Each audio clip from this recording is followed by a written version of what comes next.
you've done, Elsie, not only is it unpardonable in the eyes of a father, but in the eyes of the law. Father, How long have you harbored this infatuation for this criminal? His name is Nathaniel. Of course it is not. So far as we know, he has no real name. He hasn't much of anything beyond what he's stolen. He has well enough for me. Well, his charms won't be enough when your bills come due. And I'll not have my daughter living in the streets. His mother's so different. Defiant, strong-willed, and poor, awfully poor. What she lacked in status, she made up for in spirit. The same as Nathaniel. No, my dear, not the same. You remember what I told you the last time? That it would be the last time? I never asked you to cover for me. But you did. By defying me, by running the streets with him, you demanded my dishonesty. I was always ready to accept my fate. And seal mine along with it, disgracing the Blake name, my daughter. You were my only weakness. Your weakness? Because I loved you, Elsie, because I wanted to protect you. Can you still love me, even though I've fallen for a man at odds with the law? Well, at odds with it, he's its nemesis. You would never actually harm someone. To the face? No. But in the financials? What if Perraux had a family? Perraux is a fraud. His crimes are better hidden and unseen. Nathaniel knew from whom he was taking. And you know this how? Because I know him. Because he kissed you under the moonlight once. Because he's a captive in the worst way, dangling from somebody else's strings. Your womanly intuition should take precedent over my That's not what I 20 said. years as chief of police. Of course not.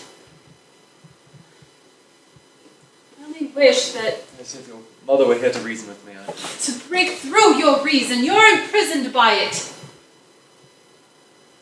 Some things must be left to matters of the heart. Some people must be seen for what they can become, more than what they have done. Does he not deserve a fair trial? I have no say in the matter. Not this time. You are the only person with any say at all. He made his choice. As did you. There is no justice in death without a fair trial. Even you must see that. The citizens demand more than justice. What then? Retribution. Then you are no longer a lawman, but a mercenary. You a vigilante. Then who is at greater odds with the law? The criminal on a desperate spree, or a lawman taking retribution beyond his right? I tried to keep you out of it, Elsie. You were never meant to... Never meant to what? Learn of your death warrant? I beg you, think of the man, not the criminal. In justice, they are the same. In mercy, they are different. Exception to every rule leaves all rules broken. So says the rule maker. I would that you had chosen for yourself to leave him be. Now you force my hand. I'll not be interfering again. Not where you're going. No, Father, please! Forgive me, Mother. Our daughter's lost to us.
I was the one who you kept running into.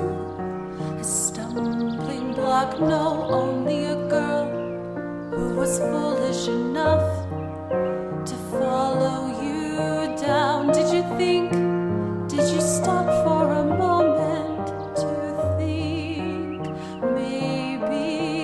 foolish girl could run with you. Maybe she was the reason you kept running away. Or maybe not. Maybe she was the one who you wanted to chase. But then what were you running from?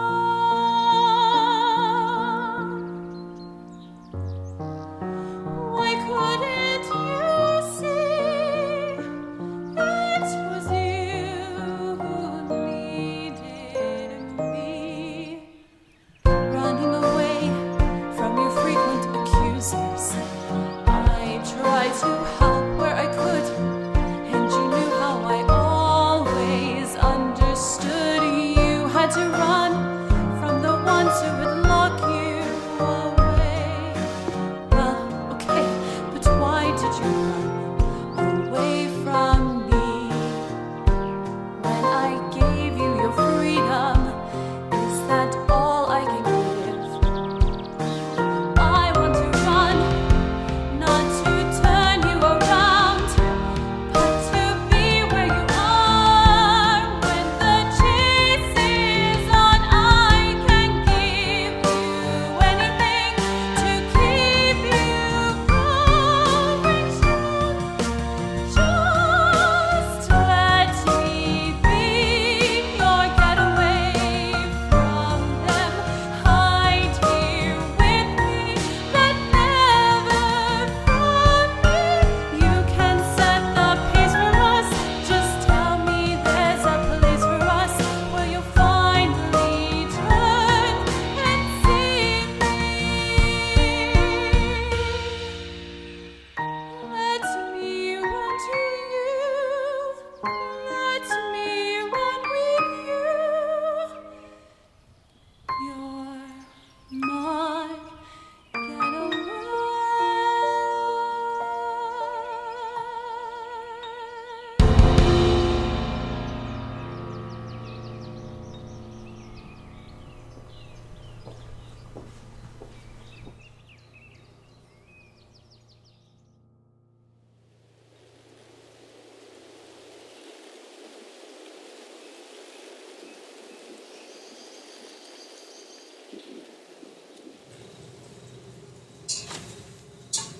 Don't move, or I'll shoot.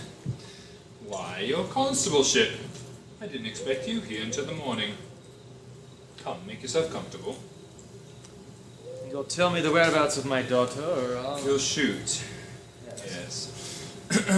I only know that she's escaped. How would you know that? By using my brilliant powers of deduction.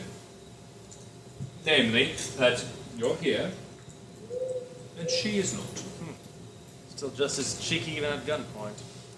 If I broke every time a gun was pointed at me, I'd never be myself. Anyway, I have more to worry about than trigger-happy lawmen, if you don't mind me saying so. You hardly seem surprised to be seeing me. I'd say you knew to expect me somehow. I try not to be surprised by much, especially before dinner. It spoils my appetite. Douse the fire. But it's nearly finished.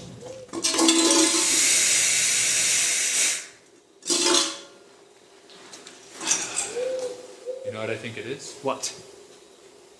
Bunnies. I hear these woods are full of them. Fluffy, furry little creatures that'll rip your turnips out and nothing Oh, flat. for heaven's sake. I have more to fear than anyone, I'm afraid. But you don't see me trembling. Now, help me rebuild this fire. You owe me a fresh pot of soup. Do you even know where you are, boy? This is no place for keeping camp. Well, it's afraid of the old Barrymore estate, are we? It is nearby. Just through those trees. You never dare get so close knowing what I know. I ought to know as much. Man can hardly be a stranger in his own home. What's that? Yes, excuse me. Nathaniel Barrymore, at your service. Don't tell me another one of those. One of those? Oh, one of those unimaginative crooks who lay claim to the old Barrymore estate. The last living heir of an abandoned fortune. at least be original. I never said I was the last living heir. Well, you picked the wrong man to con, and the wrong family to infiltrate. The Barrymores like kin to my family for 5 centuries. I doubt you'll find anyone who knows more of the history. Allow me to dispel your doubts. All right. But first, my terms. Your terms? Yes, if I know more than you about the Barrymores, I'll catch you in any sort of lie. You come with me to London at once and face your sentence like a man. Your terms are steep. But not for mine. If I know more about the Barrymores than you, I'll catch you in any sort of lie. You'll give me your daughter's hand. My hand? If she'll have me, after all that I've done. Oh, I see. You think by making your terms so steep that I'll rescind. We have an accord then. I'm going to enjoy this, boy. Not half as much as I am. First name, second name, a Barrymore, third and fourth child. Don't lie, I doubt that you know their family. But trust me, boy, no one knows more than me. We shall see. Who knows what and what will be? First name, second name, John Barrymore, third and fourth child. Is a trick. He only had 2 children. I should know because I survived. So nice to meet you. Now that I'm a man, don't you recognize me? If you know of my family, maybe you can tell me why you ran.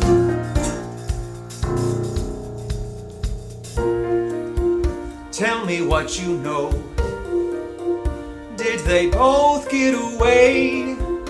Don't fool with me, boy, this isn't your game to play. Lives are on the line. Not only theirs but mine.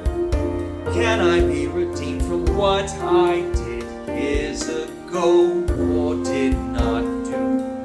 Accusations you come by should not be abused. So you know their names and a little rumor. I should have seen it sooner, but just the same, I'm not impressed by what you know. You'll have to do much better than practiced words. Remember, I knew them first, and this is not your curse.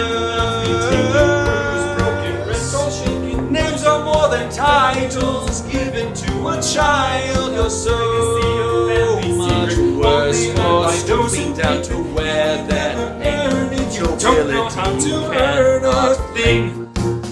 You're sharper than you look, boy, but I'm still not impressed. On with it then. Last chance, old man, to see the truth. Wrong old shadow of your youth. Tell me, don't you see a semblance of a family? Resemblance so. Who's the con man? Who's the one who's hiding? Frightened of a name. If you came here to look for answers, take a look around you. We're the same. We're the only ones to blame. No one ever means to do the harm that they do, but just the same, allowances cannot be made when the price is still to be paid by us. Who else do you have to trust? It was my Know the face, something in his eyebrow. How could I deny? Now he bears the same complexion as an older man. trusted me before I ran. All right, my final question. How did the late Mr. Barrymore, and that's supposed to be your father, by the way, how did he die? Why? He was poisoned. By a witch. Where did you hear that? I was there when it happened, actually. My mother and father fell ill to a dreadful curse. Something foul in the air, my mother said. But I knew it was a curse.